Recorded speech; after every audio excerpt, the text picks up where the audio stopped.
Welcome to Grant's Rock Warehouse, and tonight we are live and we are ranking the albums of the 80s power pop band, The Producers. Schnee is here, Jon Snow's here. Let's do it. Let's get started. Talking bands no one talks about.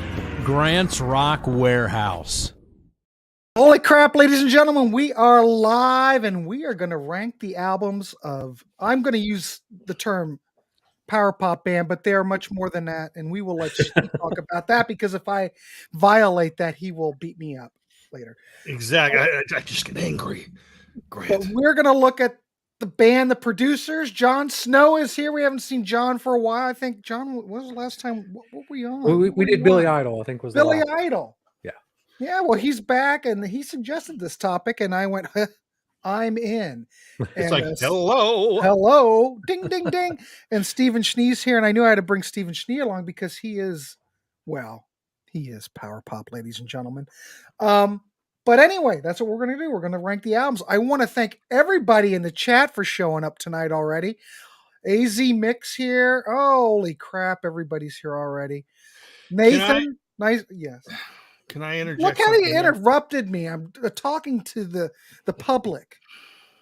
Go ahead.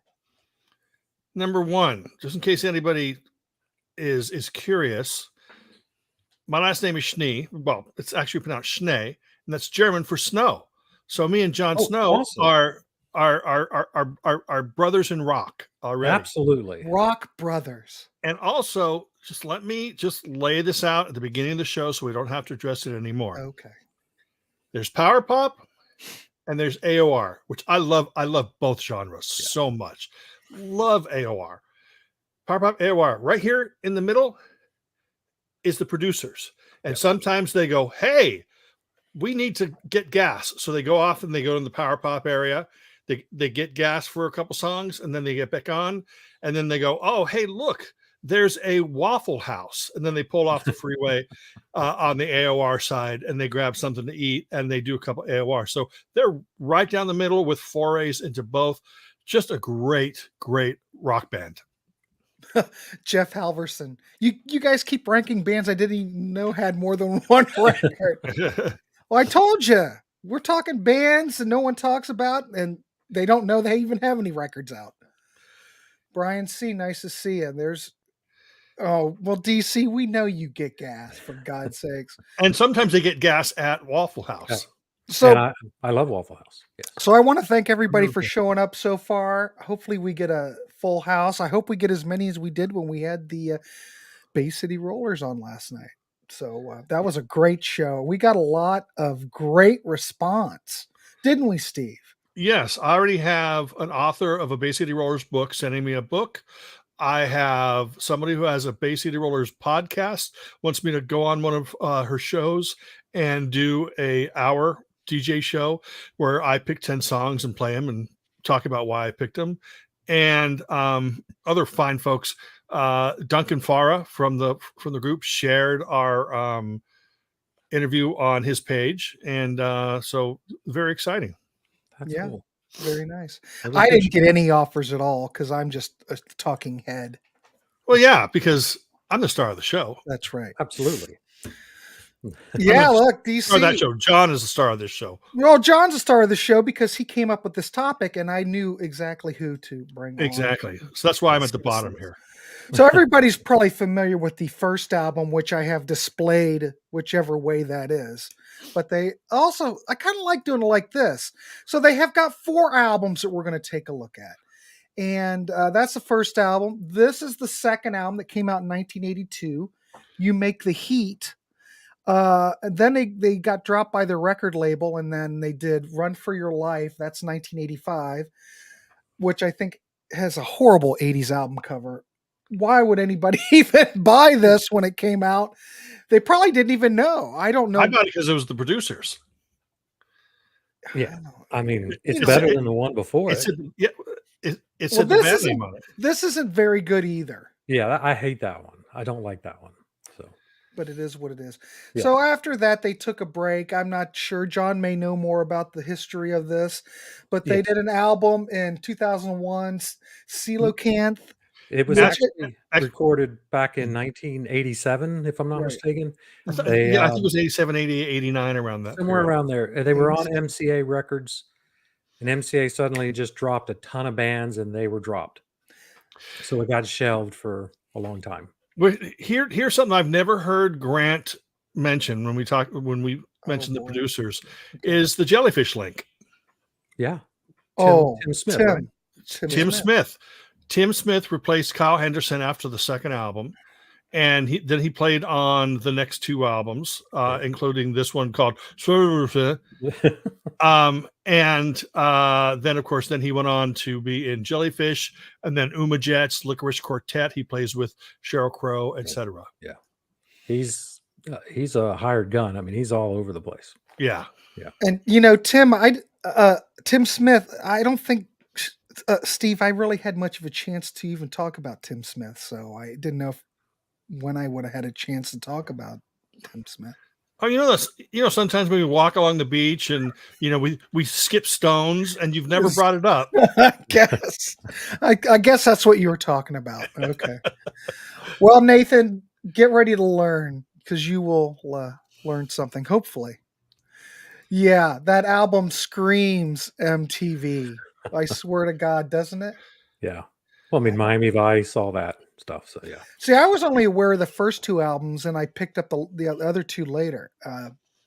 But I don't think these got much promotion. These were all self-produced, pretty much. Yeah.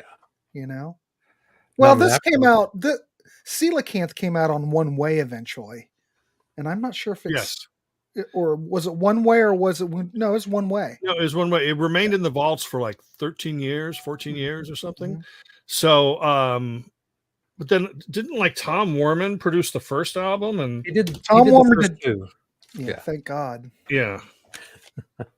I love Tom Worman. Okay, here's something that I think is very interesting about these 80s, these pop type bands, these bands that mixed power pop, new wave. It seemed like they all had 2 album deals and then were dropped. 4 out of 5 Doctors, Hawks, the Electrics, the Producers, all of them great bands. And all of them, oddly enough, their second album was very different from the first album. It's like they either matured or went in a different direction. It could have been because of they just matured as musicians, or it could have been the label said, no, we need to change. But there were so many bands that were like two album bands that came and went in the 80s. And that's, I think, with Run for Your Life and then this album here, nobody knew that they came out. No, it was a long time afterwards, I think. Yeah. Mm-hmm. So yeah, just kind of appeared. Yeah. All right, ladies and gentlemen, are you ready? We're going to get started. Gentlemen, start your engines. I'm going to go. We'll start with our number 4, and we'll just work around. And I'm going to start with John, and then Steve, and then myself. All right. I don't know what we're going to pick, so I'm going to clear the artwork, and we're just going to go. John, what is your number 4? My number 4 is Run for Your Life from 1985. Okay. Not just because D-Rocker said to. So he's very influential, so I'm not surprised. Well, but here's the thing. There's 4 albums, and I think they're all very good.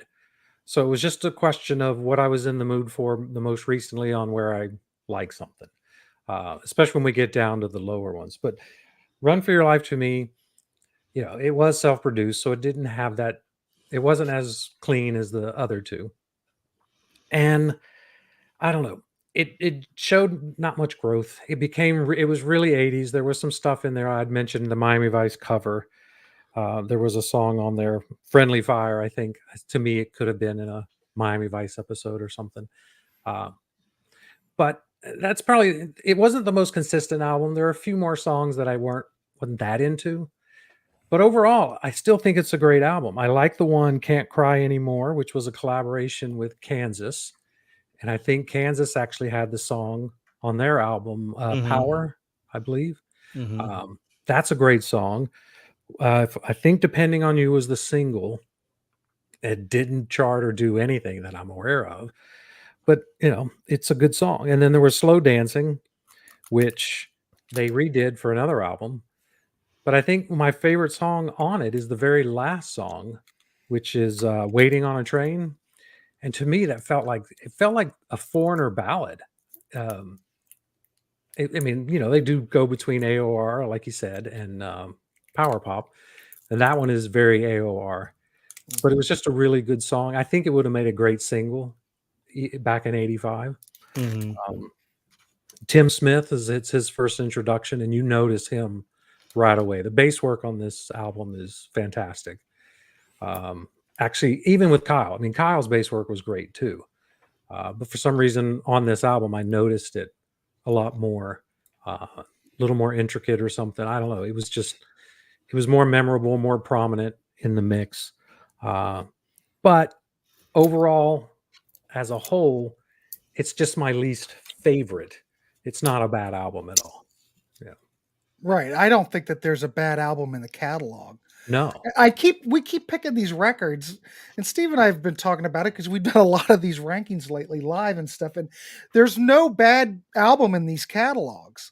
Right. I mean, there's some bands really have real stinkers, but we've been pretty lucky with our rankings lately. And there's no bad album here. There's just different degrees of goodness here. Tasty goodness. I mean, there's no bad looking woman on Gilligan's Island. Someday you're in a ginger mood. Someday you're in a Mrs. Howe mood. Right? Exactly. But Mrs. Howe. Okay. But like I said, this isn't a bad record, and we haven't got to where Steve and I are going to talk about it, but we will. I'm going to throw it over to Mr. Schnee right now. My number 4 is sir.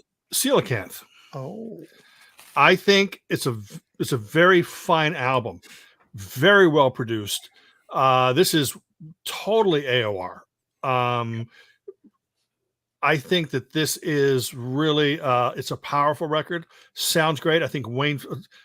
First off, you've got Van Temple on guitar and vocals. You've got Wayne Famous on keyboards. You've got what was it, Brian Holmes on drums, and then Tim Smith on bass. By this time, with the production, everything gelled together. It's a heavy record, or heavier than the previous records. Lots of great songs, but again, they're all really good albums, and I love all of them. But this one does not have a standout track, a track that just immediately hit me and just go, wow, that's amazing. It had a lot of great tracks, but nothing that bowled me over. So that's why this is my number 4. And we must say that the original band is playing on this one, because Tim's not on this one. Tim's on this one. Tim is? Yes. What am I thinking of then? Well, when they've done reunions ever since, it's always been Kyle. Okay. All right. Well, Kyle came back later. But probably before this album actually came out, he was already back in them. Right. So right. They put a little history in the liner notes to kind of say, okay, just so everybody's not confused, it's Tim on the album, but Kyle's back in the band, and everything afterwards is going to be Kyle. Yeah. Well, I thought they were all back, but I actually heard Kyle's first Christian rock album, because he had left the band and I'm not sometimes you read he became a born again Christian and left the band. He could have been a Christian before then. Right. But then what happens is you get his album came out and it was really solid, but it's never been on CD, so I can't talk about it on my channel because I'm a CD junkie. Right. You're not allowed. Yeah, exactly. You're pigeonholed. You're pigeonholed. I'm just stuck in this little box. I don't know why you do that to yourself. I'm a son of a bitch. Boy, DC, Mrs. Howe is good looking. Well, she is for 87. Oh, my goodness gracious. All right, well, we're in Mrs. Howe. Okay, well, I'm going to line up with Mr. Snow and not Mr. Schnee on this one. I'm going to go with Run for Your Life for my number 4. This is why. Well, it's not a bad record. This continues on, where You Make the Heat left off. This feels like it just continues on, because you listen to You Make the Heat and it doesn't exactly sound like the first album. And it sounds, what should I say, a lot more A&R on this record, and less, if you are a power pop fan, there's very little power pop on this third record. You have to admit, I will, once I get my notes in the right, there we go. You have to admit that there are a bit different. You've got big drums on this record. You got big chorused guitars. It's not like what you think you would get. Of course, you're in 1985, and I think exactly that's what I would get. So basically, it's kind of a drop off for me because it doesn't have those rocking guitars. The drums are very overpowering. This sounds like an 80s album, ladies and gentlemen. So you'd have to listen to it and make up your own mind. It's a little bit too much for me, but Steve is right. There are some songs on here that do jump out as hits. And the first one I want to mention is Run for Your Life. How was that not a hit? I have no idea. That song's got a catchy chorus. It fits right into 1985. But look at it again. This is on an independent label. Nothing's going to happen. It was probably a local radio hit. Maybe. But it sounds like it could compete with anything on the charts at the time. Slow Dancing, I think the guitar smokes on this. Doesn't really remind me of the producer so much, but wow, I think it as a guitar is all over this. Kind of spacey sound with little new wave touches, but it's the 80s. Depending on You, to me, really sounds like 38 Special, 38 Survivor, or Toto. Take your pick. Yeah. Now, if you would look at the first producer's album and look at this, you would never say that anything on the first producer's album even sounds like Survivor or Toto.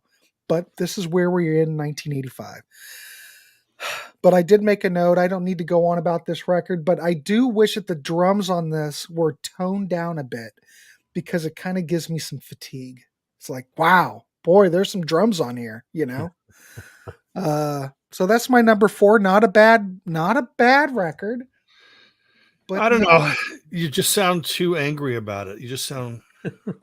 Do I? Well, it probably does make me angry. Well, see, you said this sounds 80s, right? It came out in the 80s. I know, but the first album doesn't sound 80s. In the production style of gated drums, Yamaha DX7s, you know what I'm talking about. Yeah, I know what you're talking about. Mid 80s, things were getting out of hand. By 87, it was just out of this world. But this has this is a mid, it's dated. The first album's not dated. This is dated. Take it for what it's worth. But that's dated like Mrs. Hal dated, if you know what I mean. She would be dated too. Okay. So that's what I'm trying to say. But there are tunes here. So, but yeah. Did you prepare John for me, by the way? No. Okay. No. Okay. Why he wanted me to be surprised. Okay. Why? What are you going to do to him? No, nothing.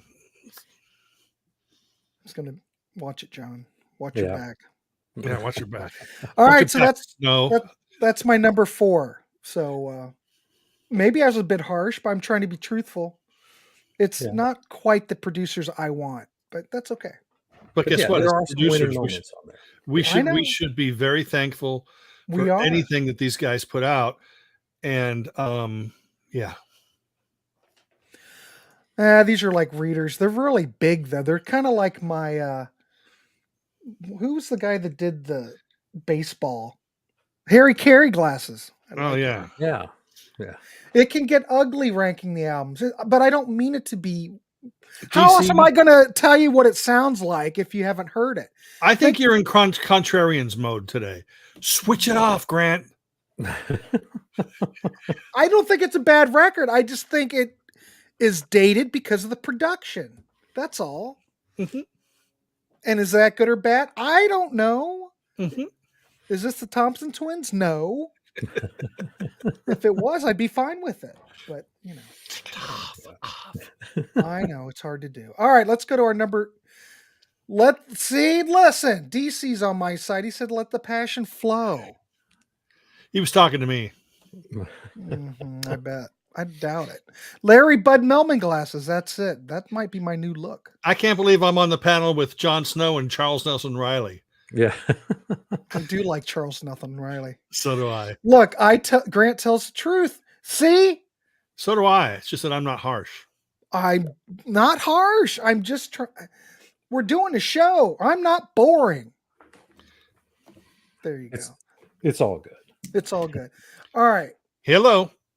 Oh, I'm sorry. The producers called. They want their album back there. Yeah. It's not a bad record. Just it's 1985 though. Okay. Choose your producer's albums wisely. Is what I say. All right, Jon Snow, you're up. What's your third one? I'm going to probably be the contrarian on this one. Go ahead. This is my third one. Whoa. Yeah. Wait a minute. Here. There. All right. Now there we're you back. go. There okay, we are All right, back. Steve, what's your next choice? Oh, now I've wrecked this. I've wrecked the whole thing. That's okay. And I'll explain why I think his box is bigger than mine. That's what she said. Well, here, I'll fix that. There you go. Now you're back. Okay, my box is bigger. That's what she said. No, that's what Schnee said. Yeah. Wow. All right. Anyway, go ahead, John. Okay. While you start to break the internet, go ahead. Now, my reason for it is the top three for me are very interchangeable. And I have been listening to these first three albums, well, all the albums, but the last week I've been really diving into them. And I probably would have said this was my number one a while back. But after listening to the other two and stuff, there's 12 songs on this one. And I actually think it's a couple songs too many. What you think that you think the album is a couple songs too many? Is that what you said? I think it's a couple songs too many. Where the next, well, I don't want to say much about the other two albums that I haven't ranked yet. Right. But there were a couple songs on here I didn't find as enjoyable. Now, granted, the 12 songs are only 37 minutes, so it's not a long album. Yeah. But there were a couple on the second half I just wasn't that into. However, that being said, that the first half of this album is incredible. I mean, what's he got? When I saw that on MTV back in 80, well, we didn't get MTV until 82, but I saw that on there. I would see Sheila and all those songs. But I'm from Atlanta, so they were huge in Atlanta. They were always on the radio, big in the Southeast. So we heard these songs a lot. And so What's He Got was the one that kind of got me into them. Sheila's the other one off another album that it's those two songs that made me a fan. Whenever I think of an 80s list and someone says, what are your favorite songs in the 80s? Both of those, or at least one of those, is going to be in my top list because they remind me of that time. And I like I Love Lucy, which is the second track. It's a fun song. I like the humor that they bring to a lot of the things. Who Do You Think You Are? I mean, you can't get too much better than that on this one. But I think my favorite song is Certain Kind of Girl. It's a perfect pop song. The keyboards on this are great. Was it Wayne Famous? Wayne Famous. Yes. Yeah, Wayne Famous. I mean, I remember seeing him dancing around on stage carrying his keyboards on there with a strap. The keytar. Before keytar. I mean, way before keytars. I think he snapped up a keyboard, a real keyboard. Yeah, it was a real keyboard. He put a strap on it. And, that I thought was kind of crazy and stuff. So a lot of memories for me coming back to this album, but it's still not my favorite album. I still like some of the other stuff better. I don't know. I just think they could have done 10 songs. It would have made it a perfect album. Right. All right, Schnee, let him have it because you were giving me hell for Run for Your Life. No, he's entitled to his opinion.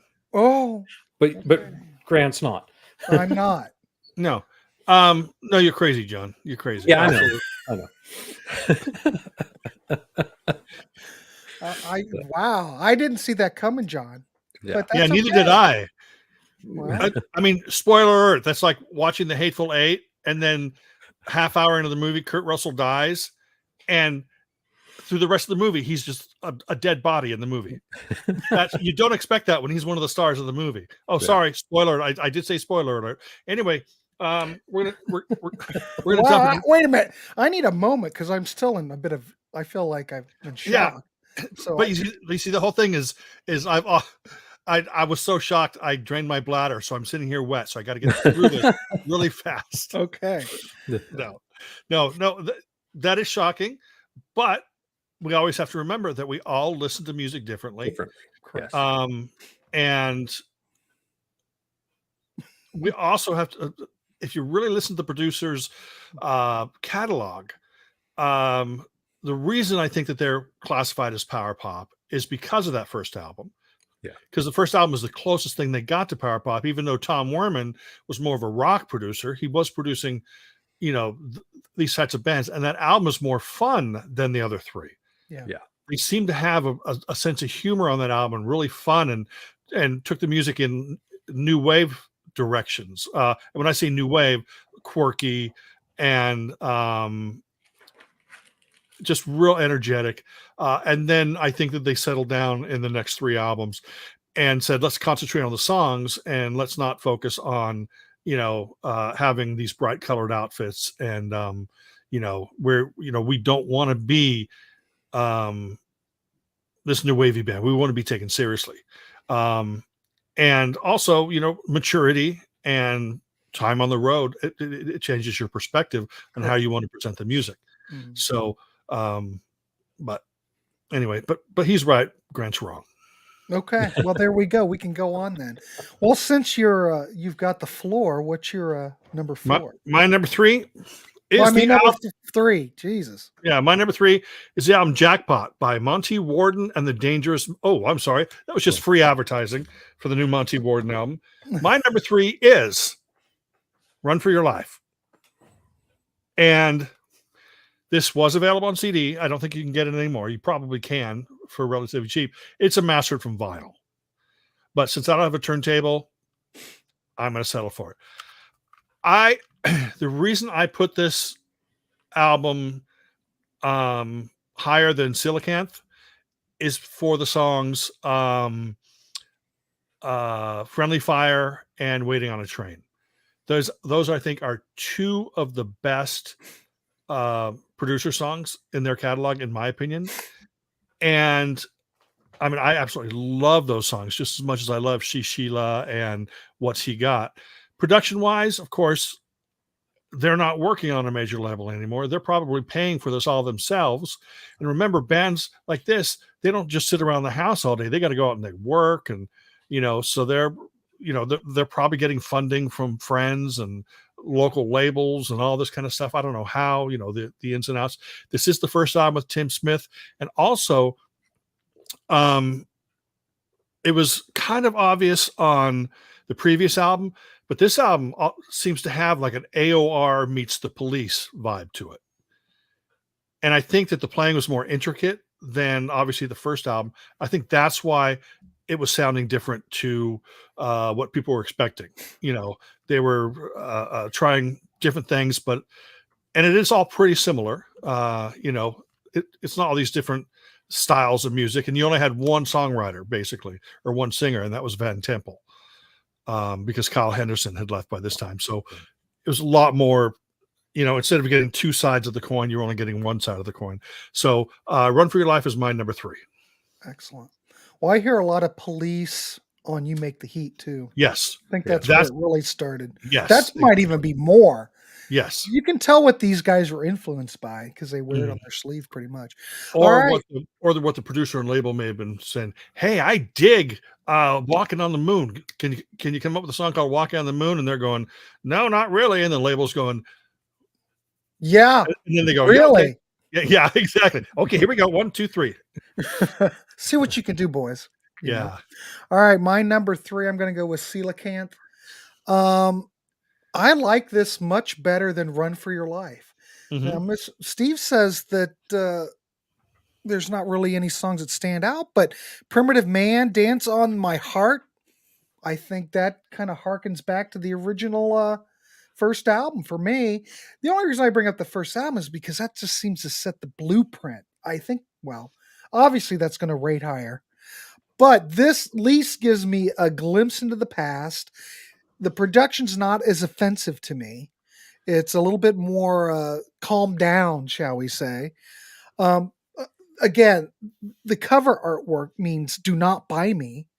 I don't know if that was the original MCA artwork or this came after, but I don't know. They needed someone in the an art department to help out. I mean, yeah, you can't even see the fish. No, he's there, Yeah. but barely. But for the most part, I kind of like this record because it does. It feels like this should have came right after. Wow, I think would fit right in right after You Make the Heat really well. Even though Run for Your Life, I did mention that, but this is a little bit more subdued, and I think it works better as an album to me. I'll just leave it at that. I like it quite a bit.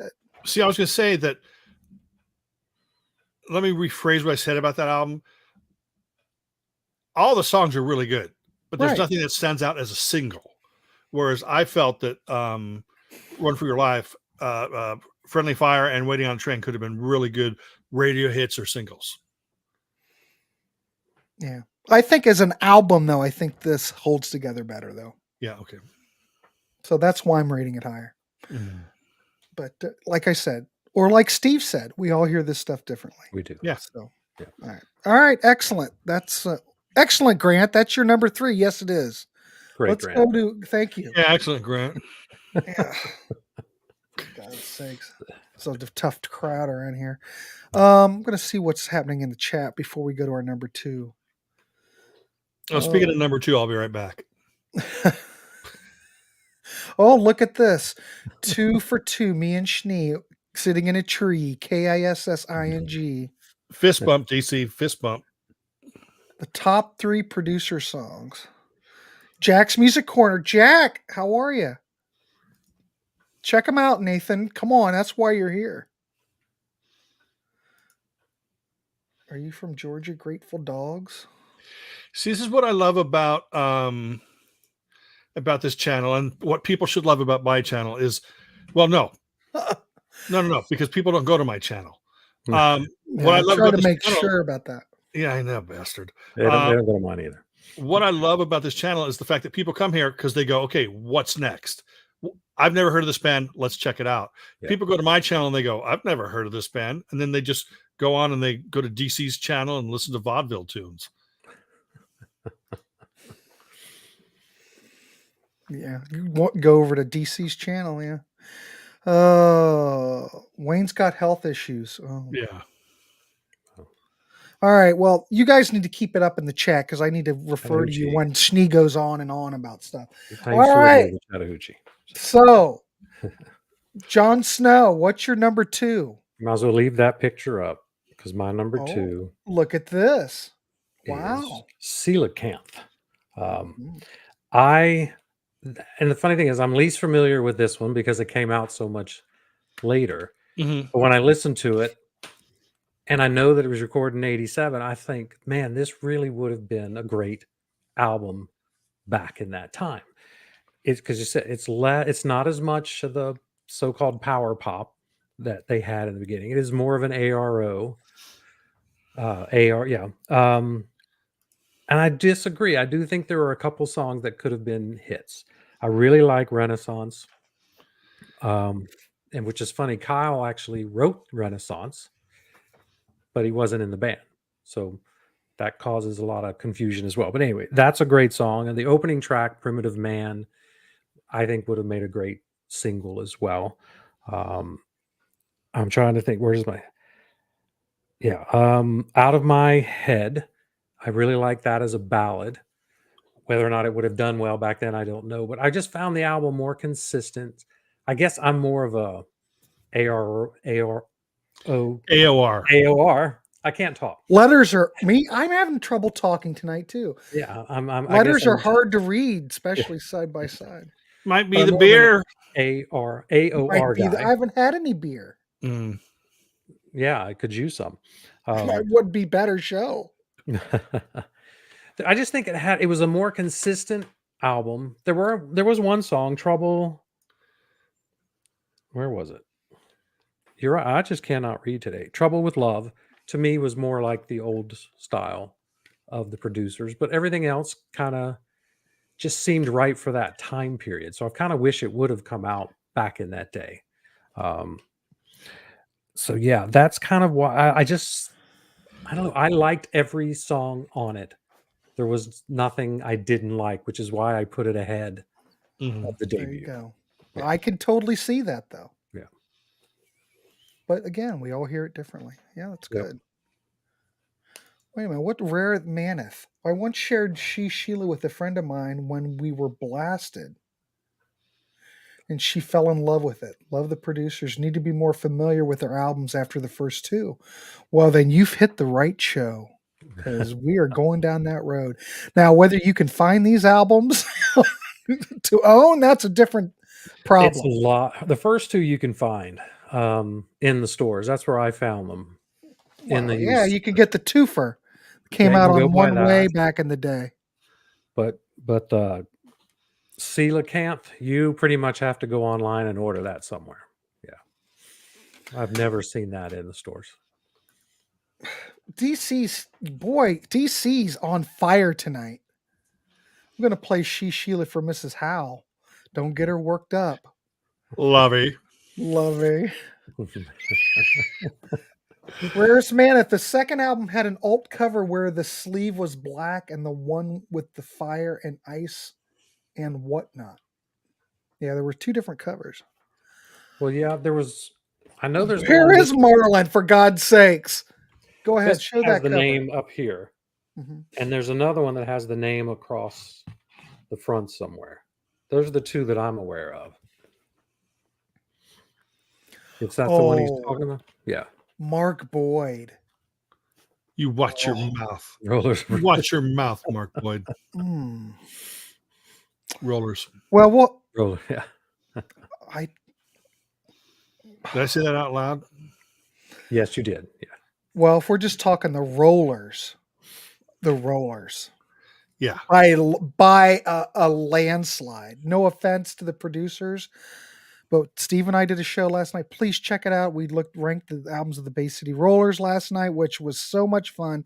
I will have to go to say that it has to be one of my best shows I've ever done. A lot more fun than this one. But it was great. And those Rollers albums, those last three albums, yes, Mark Boyd, landslide on those. So, holy crap. All right. So, okay. That's your number. That's number 2, right? God, Right. Steve, keep me in line. Something like that. Something number 2. All right. I totally get that, John. All right, Mr. Schnee, what's your number 2? This is going to be hard for you, I bet. Yes, it's very hard for me. I will tell you that they were playing a gig a couple years ago. I think it was probably Atlanta. And I thought, oh, well, I'd like to help. Well, not help promote it, but since they're going to be together and memories are going to be refreshed, stuff like that, why don't I hit them up for an interview? Because this, Ronnie and I do interviews on my channel. And we were Ronnie, who, if people don't know, Ronnie Barnett from the Muffs. There you He's go. a friend of mine. There he goes, name dropping everybody. Did you see that? Name dropper. Exactly. Yeah. So anyway, so I hit them up and via Facebook, and I requested, I said, me and Ronnie Barnett would love to interview you for my YouTube channel. And all I got was an angry emoji back. Oh, really? Yeah. So yeah, I don't think he does. Did you do Van? Is who you did? No, I just did the producer's official. Oh, the page. producer's official. Okay. Yeah. I heard Van doesn't like to do interviews, but I don't know. Yeah, that's fine. I can do it with Wayne. So that's why I cry when I listen to producers now. No, but this is very, very, very difficult for me. And I'm going to have to choose with my heart. and I'm going to say number 2 is the first Producers album. It was so difficult because, as I've said many times, I'd walk into a store with my allowance or my Jack in the Box money, and I'd just go through the bins, and I'd find any new albums with a band that started with the. And I saw the Producers' first album. It was the week it came out. I thought, I'm going to buy it. So I bought it. And fist bump DC. I don't like DC so much anymore. I know. He smells like old salmon. But it was So does Mrs. Howell.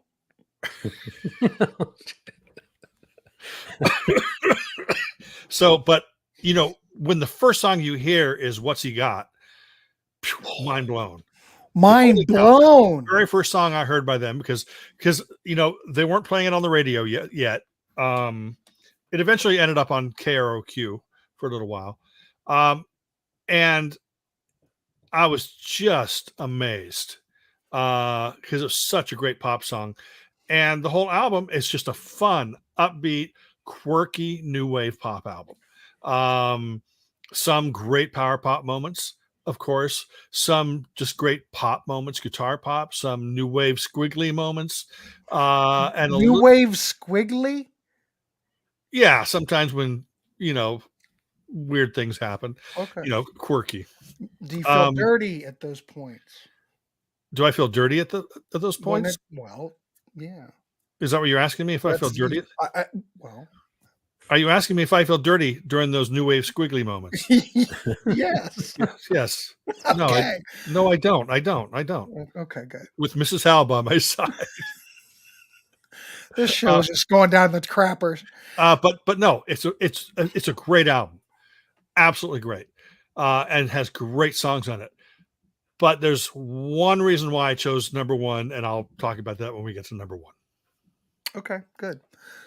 All right, ladies and gentlemen. Well, my number 2, this was a hard decision, but when you deal with a perfect record like the debut, this is not so hard. I'm going to go with You Make the Heat. For one, the album cover is not good, so that gets us. Gets docked a point. Mm-hmm. 1985. No, wait a minute. Shit, wrong page. Jesus, Grant. Wait a minute. I'm flipping too fast. I'm too worked up. Okay, this is the reason I don't like this record. This came out in 82. I love Tom Werman. I love his work here, but we're also creeping into the 80s more. This is a little bit more glossy than the debut. Some people may like a glossier record like Schnee, but me, I like more of a raw record, something that really pops and just takes hold of you. This almost as great as that debut, ladies and gentlemen, but it's a little bit more glossy and there's less power pop and more AOR. And I mentioned this before when we were talking about it. I hear a lot more different influences on this record than I do on the debut. Back to Basics. Great opener. A lot more of the Police here than I've ever heard on the Producers. Mm-hmm. And it's got that 80s sheen on it, which is fine. The 80s Schnee? Yeah. It's got 80s Schnee on it. Yeah. Ask half the girls in Garden Grove. Sheila is absolutely stunning. Should have been on the debut. Operation, I hear Total Cheap Trick on that one. And not surprised since Tom Werman had worked with Cheap Trick. Of course, Tom's not working with him at this point. And this is a tangent and how I wish he would have been. Dear John, much again like the first album with a little bit more of a AOR sprinkled on top. Could have been on the first album. I like it. Breakaway, I love it. And I want to make a comment right now because I made a comment on my notes that the sequencing on this record, the way this record flows, it's just perfection. It flows so well. I love it. You Make the Heat. Great guitar riffs. More AOR. I wish it was, a little bit less AOR, but that's okay. Chinatown. I wrote, this is almost a Police song with a little bit of outfield.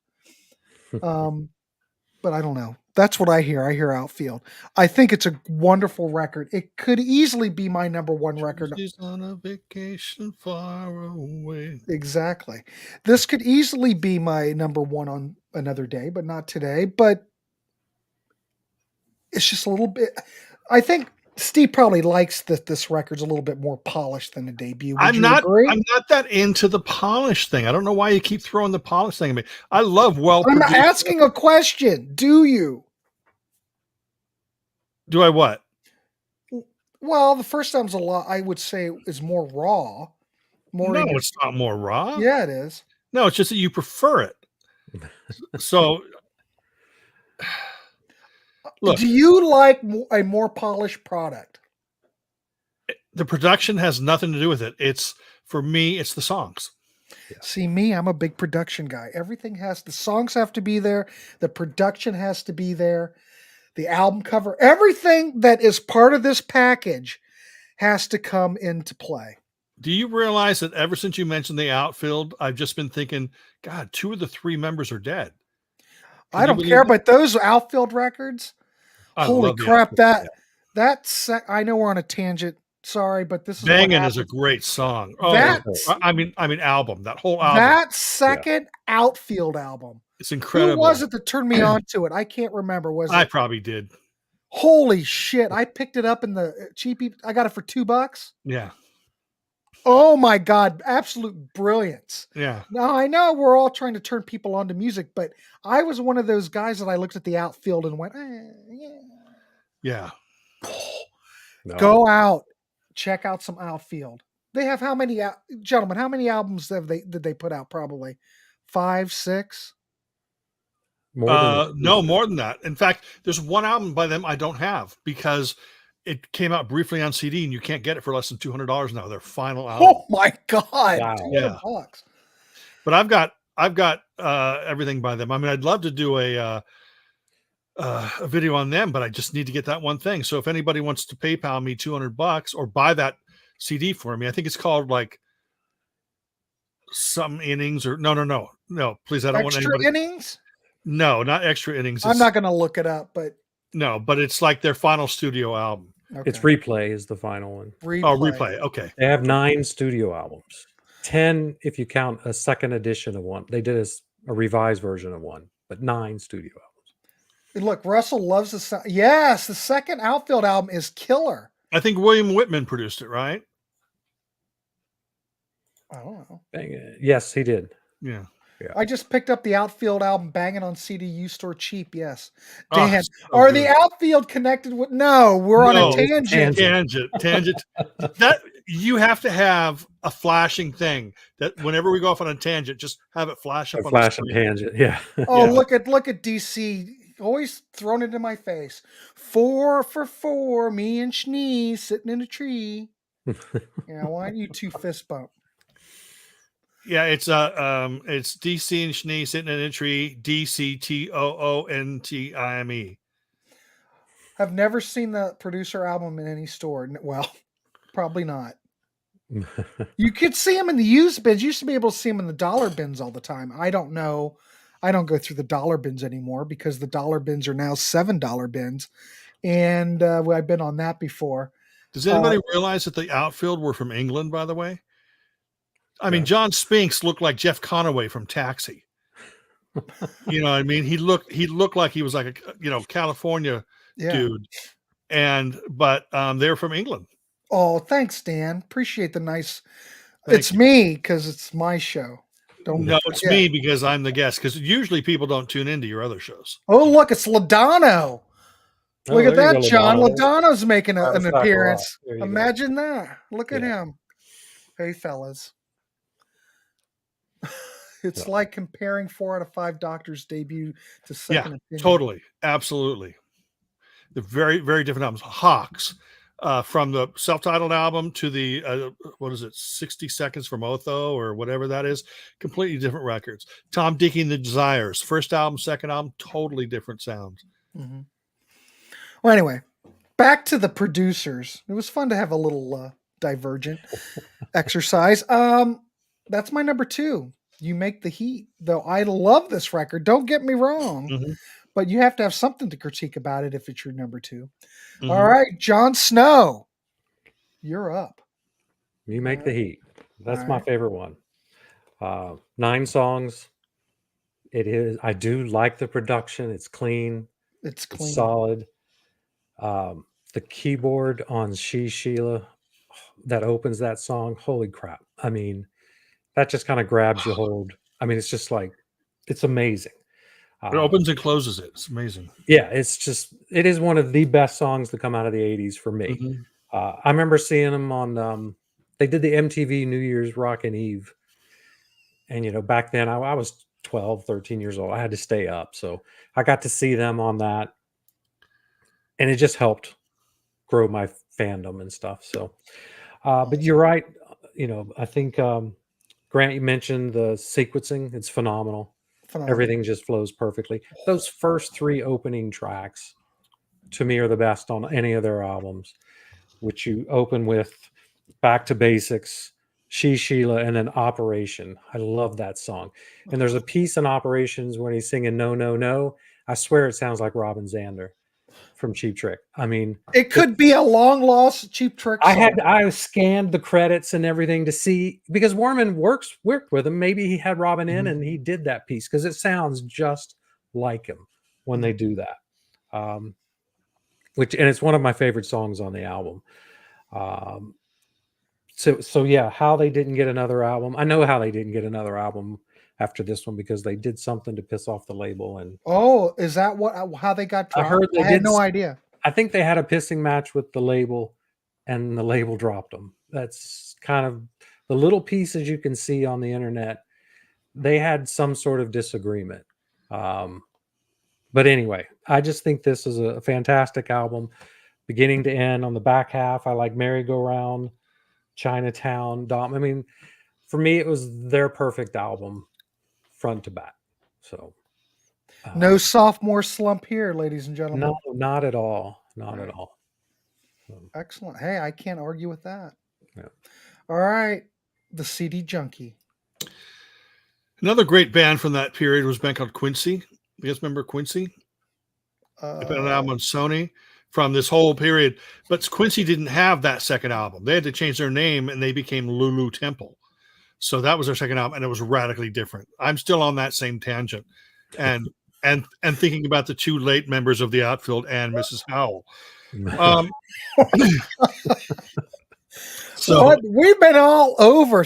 It's just been. This is quite a show, ladies the whole and gentlemen. show. That's good. Wow. What can I say? I'm going to have to go with You Make the Heat, because that's the only one left.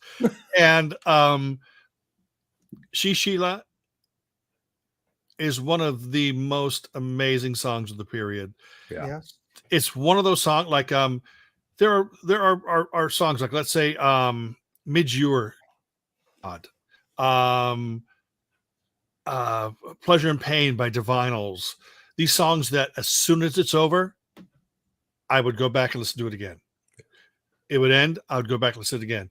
Didn't matter what came before, it came after. That song, just listen to it, start to finish, probably four or 5 times, depending on what day. I loved it so much. As John mentioned, the opening keyboard part is incredible, and then it ends that same way. And it's always struck me.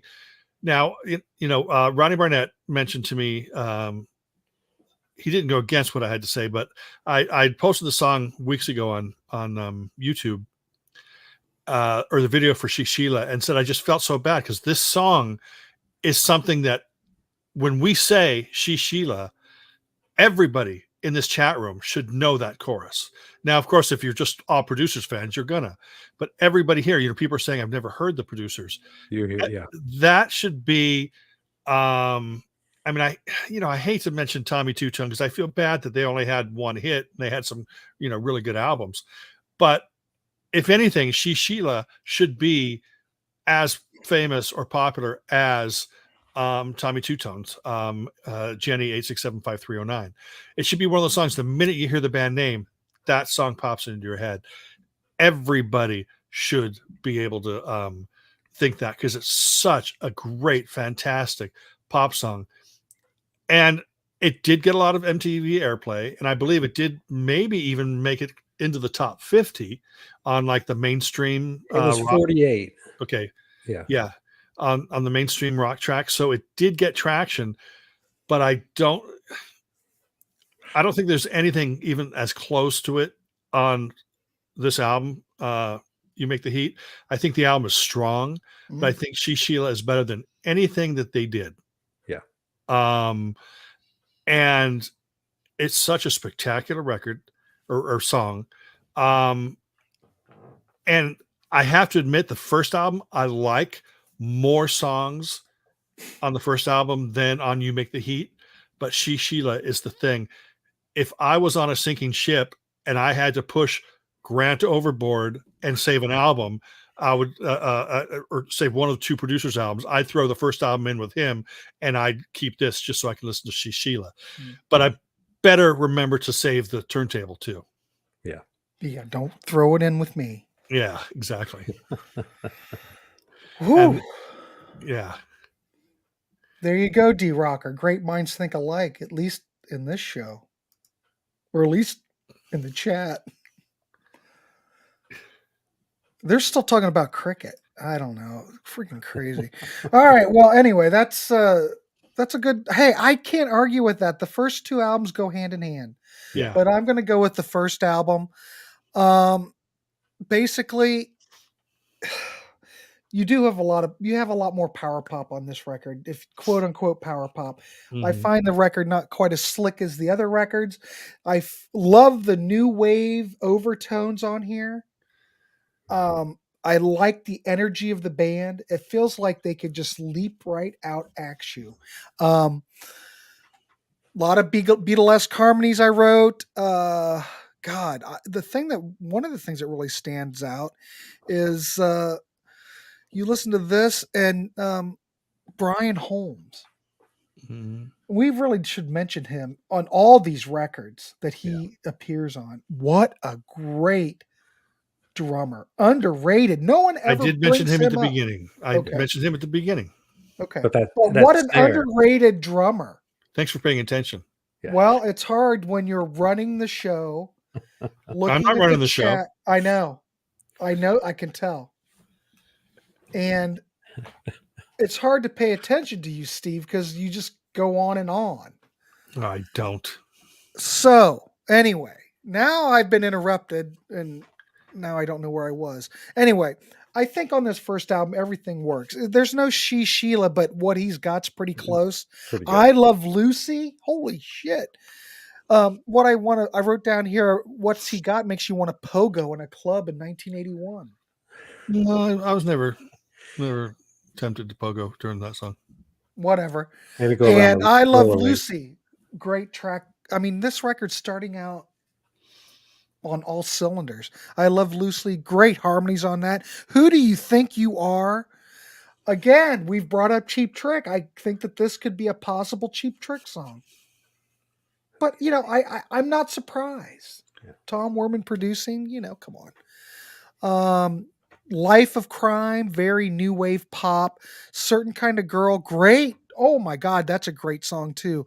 Great track and great harmonies on that. And actually on Go Your Own Ways, the one I went, my God, the drum fills on this song are absolutely killer. He's so tight and say that. He's tight and precise, not like Mrs. Howe. She can be precise. Well, like back in the day. But that's before the beer. Well, no beer here. You'd think I had a beer, but I'm totally beer free. What She Does to Me. I love this track. And to me, what a way to start off side 2 of the record. Phenomenal. It sounds very DBs like to me. Gentlemen, do you think there are any DBs in that? Nope. All right. Body Language. Now that's one of the tracks I don't think it's an okay track. Not as great. I'm not sure if they were listening to Queen or something, but it's all right. sensation, great harmonies. I keep saying the same thing over again, blah, blah, blah, blah, blah. You get my point. I think the first album encapsulates what the producers are and will always be. I mean, if you need one album, this is the record, I think. If you're going to go down the ship and you have to give one record away, well, keep the first two. Just get the CD with both of them on there. Get this, just buy this, just buy this. Yeah. And don't give me that crap that vinyl sounds better and all What's that he got crap. that I ain't got? More He's got viewers, Mrs. Howe. F you. higher production standards, microphone that can. Yeah, he turned off his camera. Are you frozen? Oh, you were frozen there for a minute. Who, me? Must be your equipment. Anyway, so I think this record's great. The first two, you can't go wrong. You really can't go wrong with the whole catalog, but we have to rank them somewhere. So it just depends upon what you like. If you like that mid 80s production with the gated drums and the Yamaha DX7s, well, hey, that's your record for you. But just saying. But I think you can't go wrong with the first album. It makes my number one. I will leave it at that. Yeah. Anybody else have anything to go All the ahead. Love in the World, I think, is a great song off of the first Outfield album. Yeah, we should do an outfield show, but there's a lot of catalog. That's a lot of albums. Happens. Tony Lewis had a great voice. Yeah, but did you say the whole band has passed away? No, Tony Lewis, the singer, bass player, and John Spinks, the guitar player, songwriter. Both of them have passed away. It's unfortunate. Yeah. The only one left is the drummer. Well, why is it with these bands, the drummer's the only one that seems to live on? Yeah, and I'm surprised he's not touring as the Outfield. No, I mean, most bands. Well, heck, Terry Chambers is touring as EXTC. You've got the drummer from the Guess Who going out as the Guess Who. It's all these drummers. the Little Right. River Band is touring, and the only member is a drummer that joined in like 1985. Not even the original drummer. We're going to do a little River Band show, I think, on Sea of Tranquility eventually. That'll be a show where you're going to be doing a lot of time reminiscing. Touche. All right, John Snow, do you have anything to mention or promote? You might as well promote your channel while you're here. Yeah, might as well. Too Loud, Too Old Music on YouTube. We have a little show called The Collection, and it's basically just me going through the collection. Occasionally, we'll dive deep into an album, but right now it's just up and started. I have probably like 15 shows on so far. But yeah, or you can go to tooloudtooldmusic.com, where I'm doing a Bon Jovi series, going through everything in their catalog that I have in the collection, and doing Def Leppard as well. So it's like 80 posts going to be for Def Leppard and 50 or 60 for Bon Jovi. So Awesome. But yeah, that's kind of what I have going on. And Mr. Schnee, you want to what do you got coming up on CD Junkie? Please subscribe to me. Please subscribe to me. Please subscribe to me. You sound desperate. Oh, I'm desperate. Okay. I'll tell you. At I'm least you're desperate honest. in more ways than 12. I actually am going to be editing my Peter Hallsapple interview. Speaking of the DBs, me and Ronnie interviewed Peter Hallsapple of the DBs. And then I have to edit the second episode of the show Nothing But Fucking Kiss, which is the show that me and Ronnie Barnett did. Hey. Oh, sorry. You have to swear. It's a I'm sorry. show. I'm sorry. And then I've got just all these CD Junkie things. I want to do a video just in defense of Asia featuring John Payne. And I have a plethora of ideas. I never run out of ideas, but I run out of time. Right. You know, well, time is of the essence. You know, the thing is, still, I have to stress this every now and then. I'm not trying to get subs because I need to make money, because I still don't know how to make money on my channel. I'm not even worried about that. The thing is, the more people you have, the more, just like on all of our shows or all of our channels, the more people you have, or the more subs you have, the more opportunity you're going to get to share all this great stuff. I mean, I'm going to do a CD Junkie on Monty Warden. He was in a country band called the Wagoneers. He had solo albums, and now he's got albums with the Dangerous Few. It's just like the only country artist out there who plays a Rickenbacker. So his country music jangles. He's playing a Rick 12. I don't know if he's playing a 12, but he's playing a 6. But like all three two of the 3 solo albums have him with a Rick on the cover. I'll have to check him out. I'm unaware of him. So Chris Davy, I don't know if he's doing interviews for this, but maybe when the second album, the reason Peter did this interview with us is because he's promoting the reissue of Stands for Decibels that's coming out on vinyl and CD, remastered. Then they're going to do Repercussions, I think in August or something like that. So maybe Chris will do an interview. I'm not sure. All right, cool. We will see. Stay tuned to CD Junkie. I'm now subscribed to CD Junkie. Look at that. You got one subscriber. Finally, now I have a total of 13 subscribers. Things are looking up for you, Schnee. Man, shut up, Grant. Hey, you son of a... I know. Well, it's fine. All right. Well, I don't know if John, I've got your YouTube channel in the link down below. I'll have to put that up there. I'll get that up there. Okay. But I want to thank these gentlemen for coming on. It's all about us just trying to talk about these bands that no one talks about, and these bands that people really should just take a look at. And we're just trying to turn you on to stuff. That's all we're doing. Mm-hmm. So hopefully you can reach out. Let us know in the comments how you feel about the producers. They're joint to joint. Loves the producers. Exactly what I want to hear. Another great twofer. The DB's first. Yeah. Didn't they just, maybe Schnee knows about that.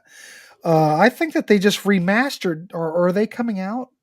Yeah. I think there's been a couple versions of the DBs with both albums. In fact, I think mine is in the stack down here. I do have a collector's choice CD that has both first albums and one bonus track each, but now they're coming out separate. Yeah, I've got the original IRS CDs that came out eons ago, but I'd like to like this in The Sound of Music. Mm-hmm. Yeah. Well, no, but they put out the first 2 albums too. Oh, did IRS put out the first 2 albums too? What you're thinking of are the Rhino put them out. Sound of Music and... Oh, that's right. Okay. I'd like to do a DB show. God dang, those are good. But my number one for DBs is very Contrarian. No. Don't say it, because we'll do it. Are you up for it, John? Or do you even know the DBs? I don't really. I don't think I know them. So okay. Yeah. Well, well, I'll just have to go learn. Exactly. Rareth Maneth. Always love these streams. Also, props to Grant for being a very intelligent individual and a person with high attention to detail for good art reproduction and production. Rareth Maneth misspelt Steve. It's not spelled Grant. It is spelled Steve. I'm going to make sure my wife reads this. Make sure. She was on here. She gave a thumbs up, which is a rarity. Your wife? Yeah. Your wife watches this there crap? She's downstairs. I hear her right now. But she gave me a thumbs up, but it's true. I am very intelligent. No, I'm not. I'm a monkey. You know what I am? I'm a monkey with fiber optic cable. That's all I am. I remember once I went, and this is when I was a kid. They're having a garage sale down the street, and my dad or I went, and they had a sealed chemistry set. Yeah. Right. And it was 75 cents. Right. But this is 1973, 74, something like that. That's probably 10, 11. And I ran home and I begged my dad for 75 cents to get a chemistry set, right? And my dad just told me to my face, you with a chemistry set is like a monkey with a machine gun. And Could you imagine? Did you ever get a chemistry set? No. Well, no. That became such a big joke in my family that eventually, like when I was in my 30s, my parents finally got me a chemistry set because I told the joke every year. But no, when you were a kid, remember that? Getting a chemistry set was a big deal. I wouldn't know. Well, I never got one either. I kept asking for one. I never got one.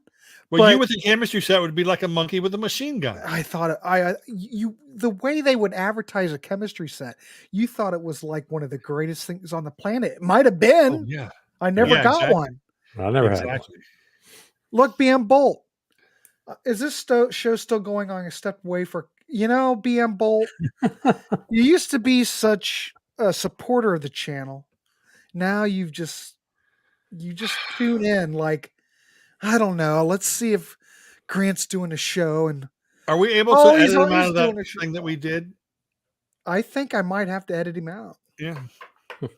He's not showing a good side of him. I don't know. I might have to talk to Mrs. BM Bolt about this. Yeah. But yeah, maybe we should end it. Yeah, we should. My parents did something very similar to me when I asked for a chemistry set, Steve. Fist bump. Fist bump. Sounds like a rebranding opportunity. Monkey with the machine gun. Man, that would be a great album title. Probably has already been done. Or a band. What's your band? It's Monkey with a Machine Gun. Yeah. Good name. Shit. First album chemistry set. First album chemistry set. No. It'll be like, this is from our new album called Monkey with a Machine Gun, and it's called Grant Sucks. Something like that's nice. That's nice. I was talking about General Grant. That's a way to get points with my crowd. No. I was talking about General Grant because the group that I'm in is part of we reenact the Civil War. Oh. Yeah, Confederate Army and all that stuff. That just came right off the tongue. Yeah, saved myself on that one. Yeah. Well, anyway, check out these gentlemen's channels. I want to thank both of these gentlemen for coming on. I do want to thank everybody in the chat because when we go live, it's really you guys making the show because it's just fun to interact. Yeah. And me. And, where else can you go for shows like ranking album shows that are live? I don't know very many shows. So if you enjoy and you haven't subscribed, please do. Please subscribe to Schnee's channel. I can't say that like I said, I must be having a stroke or something because I cannot talk. And check out John Snow's. See, I almost fucked that up. John Schnee and I'm Snow. Right. Yes. Check out their channels. We will be live again. God knows how often we'll be live next week, but there will be a listening show on Sunday at 8 p.m. And I'm just going to go solo. And I'm just going to play a whole bunch of shit that I got recently. I thought you were going to go see the Rubinoos with me on Sunday night. No, I wasn't invited. And the price for a plane ticket out to LA would be exorbitant. And I have to do a show and I can't let my people down. Yeah. Now, I do want to promote something while you're here before we go. Here goes Dan again. The Hunt. Steve, you got to get The Hunt. I can't afford anything anymore. Oh, forgot. Here he goes on that soapbox. No. John Snow, do you know the band The Hunt from Canada? No. You guys aren't helping me. But before we go, this is about me and this is my show. Sunday on Sea of Tranquility. I will be on Sea of Tranquility with Pete Pardo. We will be ranking the albums of Tommy Shaw. So we will be looking at the Damn Yankees. We will look at only the one Shaw Blades album, but we will look at the Tommy Shaw. You gotta look at both of them. Well, one's a covers album. Okay. Yeah. Fair enough. I would look at it. Anyway, but there's we will mention it. It's a great show. Yeah. BM Bolt. Will it be in stereo? Well, it will be recorded on Zoom, and no, it will not be in stereo. So anyway, Sunday, 10 a.m. Eastern Standard Time. Sea of Tranquility. Be over there. Let's talk some Tommy Shaw. I'll be in the chat. See you later. Anyway, gentlemen, Crap. what? Excuse me. I said, sorry. I Yeah. All right. Everybody. All right. Anybody. God, I cannot talk today. Man, some days you can talk, some days you can't. All right. We'll see you. Thanks, everybody. See you. I guess the next thing is Sunday at Sea of Tranquility. All right. We'll see you. Schnee of Tranquility is my new channel, by the way. Is it? All right. This was fun. All right. Later, gentlemen. We'll see you. Bye.